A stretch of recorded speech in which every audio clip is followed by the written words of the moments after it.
Bom, já está conosco a nossa companheira comentarista política Vera Magalhães, depois de um dia agitado como ontem. Bom dia, Vera. Bom dia, Thiago, para você, para todos aí no nosso estúdio e para quem nos ouve e nos assiste nesta quinta-feira. Ô Vera, nas transmissões de cargo ontem foi possível conhecer o cartão de visita dos ministros e os propósitos iniciais de cada um. Eu te pergunto, como é que foi essa largada do governo de Jair Bolsonaro?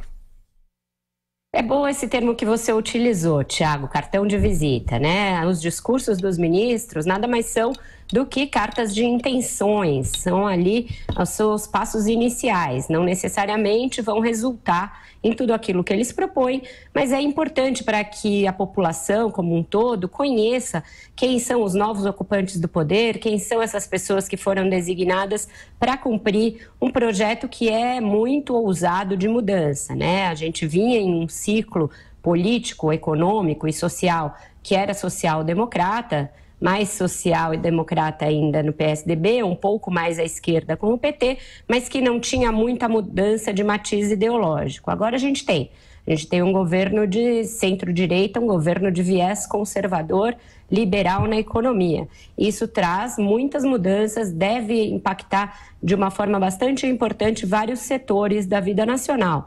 Por isso, conhecer os ministros que vão implementar essas mudanças é importante. Eu destaco os discursos de dois deles, feitos ontem, aqueles que eu considero os pilares do novo governo, os pilares dos quais depende o sucesso de Jair Bolsonaro, que são o ministro Sérgio Moro, que falou pela manhã, e o ministro Paulo Guedes, que falou à tarde. Moro fez uma fala mais rápida, mais enxuta e mais concisa. Paulo Guedes se estendeu mais, fez um longo discurso que a gente viu aí esmiuçado numa série de blocos no Jornal da Manhã, portanto não vou me estender muito sobre o conteúdo dele, eu vou falar mais sobre o que esses dois discursos representam quando analisados em conjunto. Eles representam ministros que vão ter muito poder, que têm sob a sua alçada pastas que cuidam de assuntos bastante diversos, portanto superministérios, como a gente costuma chamar, e que mostraram na largada ter noção de quais são suas prioridades, quais são as metas que eles devem encarar primeiro, noção de que é preciso delegar, portanto, formaram equipes coesas, compostas por pessoas que entendem do riscado, que sabem o que vão fazer nas suas determinadas funções e, portanto, podem agir rapidamente, tirar do papel mais rapidamente aqueles projetos prioritários para o sucesso das pastas. Por que essas duas pastas são os pilares do Bolsonaro? Porque para o sucesso de todo o resto, inclusive das mudanças políticas que ele disse que vai fazer, depende do sucesso na economia. Esse sucesso depende de a economia ser destravada, de o crescimento voltar em ritmo mais acelerado e de o aspecto fiscal do governo, que está muito depauperado depois do governo da Dilma Rousseff, ser recuperado. Para isso, a largada tem que ser a reforma da Previdência. E o Paulo Guedes deixou muito claro que assim o será. Que a reforma da Previdência, ele disse, é a mais importante e a primeira das missões. Então, para isso, ele vai depender de muita articulação política, algo que ele também demonstrou ter ciência. E o Sérgio Moro, por que é importante? Porque ele cuida de duas das agendas que levaram à eleição do Bolsonaro. Uma, o combate à corrupção, e a outra, a segurança pública, essa nossa, do dia a dia. O direito de ir e vir das pessoas, o risco de ser alvo de violência urbana, etc. Então, ele também demonstrou ter ciência de que essas duas são entre as grandes e muitas atribuições do ministério, composto ali pelo ministro das Relações Exteriores, Ernesto Araújo, pela ministra Damares Alves, dos Direitos Humanos, e fizeram discursos de largada que refletem isso, Thiago. Ao contrário do Moro e do Paulo Guedes, não se ouviu ali nenhuma proposta, não se ouviu um direcionamento claro. O Ernesto Araújo não disse aos diplomatas que estão sob o seu cuidado para que lado ele vai levar o Itamaraty. A gente sabe que é um alinhamento com Israel, com os Estados Unidos, mas o discurso foi usado todo para afetar uma certa erudição, algo questionável ali, misturou um monte de citações, a meu ver, que não faziam sentido nenhum.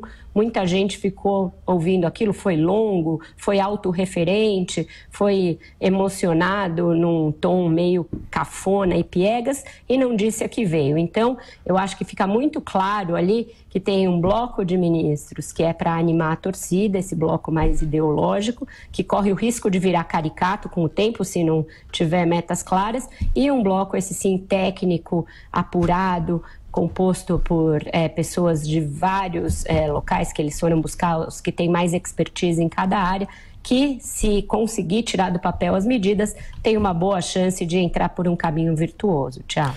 Ô Vera, e mais uma pergunta, para implantar toda essa agenda, que é uma agenda, claro, ambiciosa, eles terão grandes obstáculos pela frente. Do que vai depender o sucesso de toda essa empreitada, hein, Vera? Depende da articulação política, em grande medida, Tiago. A parte técnica, eles já demonstraram que tem capacidade para implementar. Os projetos estão avançados, a reforma da Previdência mesmo deve ser apresentada, se não hoje, nos próximos dias, pela equipe do Paulo Guedes. Ela deve aproveitar a tramitação da proposta do Michel Temer e colocar ali, enxertar já na Câmara as novas medidas estabelecidas pela equipe do Bolsonaro, mas vai depender da articulação política. Eu acho que nisso se deu alguns passos ontem. Um passo importante foi o acordo para a reeleição do Rodrigo Maia. Muita gente deve torcer o nariz para o Rodrigo Maia, ele não é exatamente um representante da nova política, mas o acordo para que o PSL, partido do Bolsonaro, o apoie, demonstra pragmatismo, numa hora em que pragmatismo é algo importante. A reforma da Previdência precisa de 308 votos na Câmara, é voto pra caramba.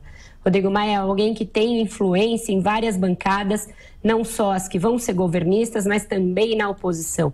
Ele é alguém que conhece os trâmites da casa, já está familiarizado com isso. Então ele tem mais condições do que outro, um neófito, um outro de partido menor, de correr com os ritos, de fazer com que a reforma seja acelerada, de evitar obstruções e outros artifícios de que a oposição vai tentar lançar mão para impedi-la. Então, este capítulo que também se desenhou ontem, de o PSL apoiar a eleição do Rodrigo Maia para a Câmara, é importante para destravar a agenda legislativa do governo. É, portanto, um passo seguro para que ele comece a dar certo. Precisa fazer um arranjo igualmente funcional e inteligente no Senado. Esse balão de ensaio de lançar o Major Olímpio pode ser simpático para o PSL dizer: abrimos mão aqui na Câmara, vamos tentar alguém no Senado, mas o Major Olímpio não é um senador. Também não é alguém muito afeito ao diálogo, como nós vimos durante a campanha, alguém do confronto, do embate. Para o Senado, para vencer o Renan Calheiros, que é uma raposa velha do Senado, vai precisar de alguém com mais conexões na casa, com mais capacidade de diálogo, com mais capacidade de ser absorvido por outras bancadas que o Major Olímpio. Então eu acho que foi um balão de ensaio, mas que vai se caminhar para um outro nome mais consensual. Isso também é importante, porque o Senado é uma casa que vota depois da Câmara, onde você também precisa de muitos votos e que muitas vezes se pauta ali pelas vaidades internas, por um mecanismo diferente daquele varejo da Câmara. Então você precisa saber operar o Senado também. O Onyx Lorenzoni é alguém menos experiente em Senado, vai precisar de um arranjo um pouco mais sofisticado ali, Tiago. Ô Vera, bom dia de trabalho para você, estaremos te acompanhando. Até mais tarde. Até mais tarde, um ótimo jornal para vocês.